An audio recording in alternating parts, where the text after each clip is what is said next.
Back in fall 1944, this man came up with this plan to capture this bridge to speed the end of World War II in Europe. What followed was the most controversial campaign in Western Europe of the war. Hi, welcome to WFP Reviews, looking at classic British films and series and why they're still great to watch. If you enjoy this content, and you must if you're watching, please make the supreme effort to click that subscribe button to show your support. This time, we look at one of the biggest epics of all, A Bridge Too Far. We'll critique the movie and look at interesting details. We'll learn why the author of The Birds hated it and why Dirk Bogarde felt strange in his major role. We'll look at the film's many stars, some fun facts, and some dark history. There's a ton to cover, so do use the chapter listings, and let's get started. A Bridge Too Far was released in 1977, being produced by Joseph E. Levine, and it was directed by Sir Richard Attenborough. It's significant as the last real big World War II movie to use real planes and vehicles before our move to digital effects. The film was an unofficial sequel to 1962's The Longest Day. Both were based on best-selling books by Cornelius Ryan, who personalized large battles. He did this by mixing what generals did with real stories of regular soldiers and civilians. Also, both movies had the large draw of top international casts playing real people based on Ryan's research. Filmed in black and white, The Longest Day told the story of the successful D-Day landings from the Allied Wehrmacht and French civilian perspectives. The movie was very successful, though it does have the flaw of ignoring Canada's major contributions on Juno Beach. By contrast, A Bridge Too Far deals with an Allied defeat a few months after D-Day. This campaign, called Operation Market Garden, was based on a daring plan by British Field Marshal Bernard Montgomery. With the Germans retreating, he wanted to race through Holland and capture a major bridge over the Rhine to cross into Germany's heartland and end the war in Europe. Briefly, the plan called for American, British, and a brigade of Polish paratroopers to capture key bridges on the road to the Rhine. The paratroop forces would then wait 2 to 3 days to be reinforced by tanks and more troops. But things failed badly, and the film documents why. Based on the knowledge of the day, we'll touch on more recently declassified intelligence later. In a nutshell, the operation failed mainly due to command and intel mistakes.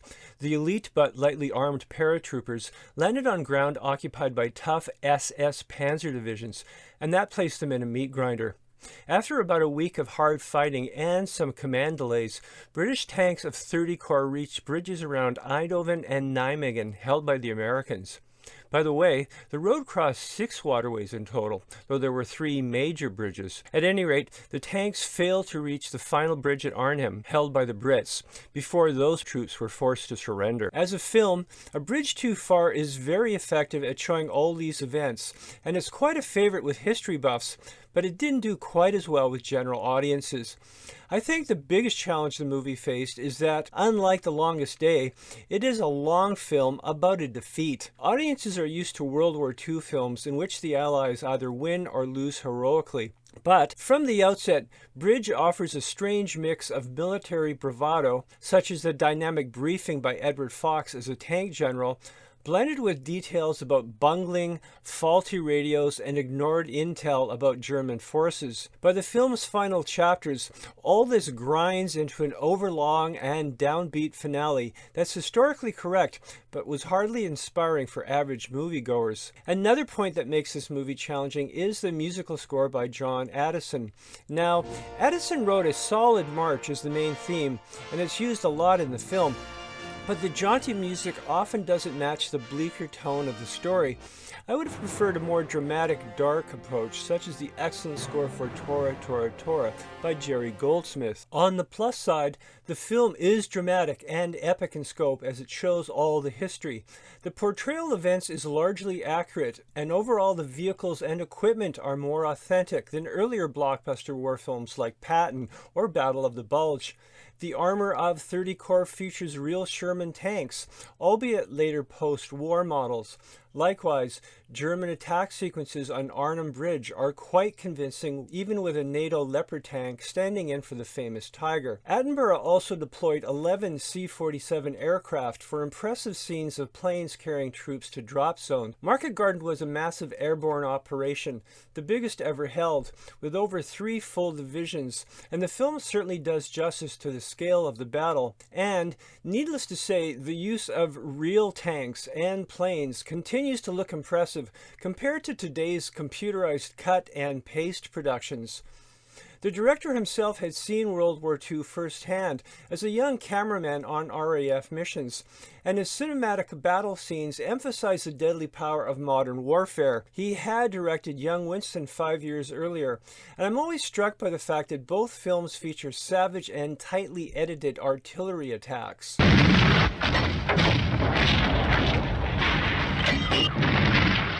Now, let's look at that impressive cast. A Bridge Too Far is one of those films with so many top stars that they have to be listed alphabetically. Our first fun fact is that the only star featured in both The Longest Day and A Bridge Too Far was Sean Connery. Connery got a big promotion, going from regular soldier to Major General in the second film.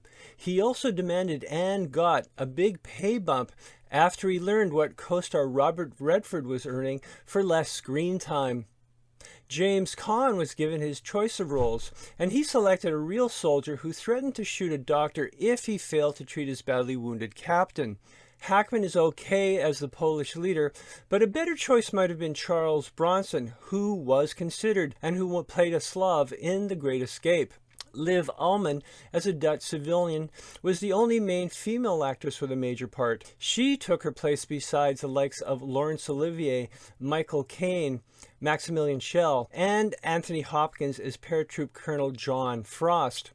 By the way, the real John Frost criticized Hopkins' performance. He took exceptions to scenes of Hopkins running to dodge German fire, stating that he always walked deliberately to show disdain for the enemy. Now, 2 quick notes on American casting. I like Elliot Gould as an actor, but I think his hip persona made him a strange choice for the cigar-chomping leader, based on real-life Robert Sink of the 101st Airborne.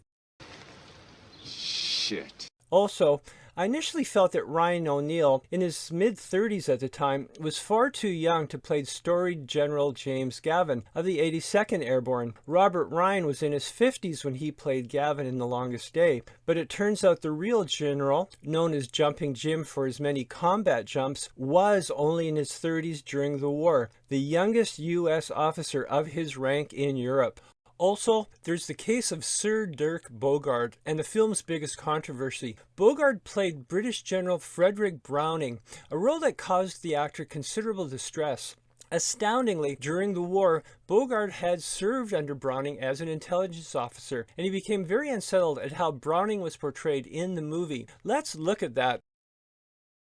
A Bridge Too Far is very open about British intel failures, but secrets declassified more recently are even more damning.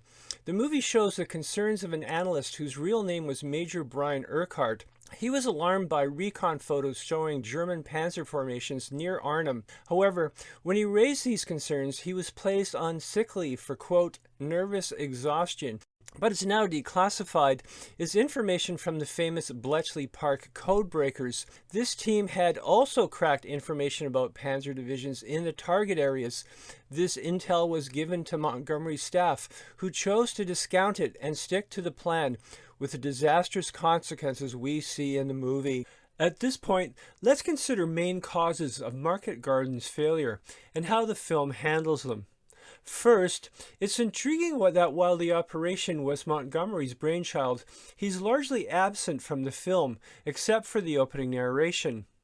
As the driver of the plan, Montgomery had to take some of the blame, but the movie sidestepped that due to his popularity. Instead, Bogarde's character of General Browning becomes the film's face of failure.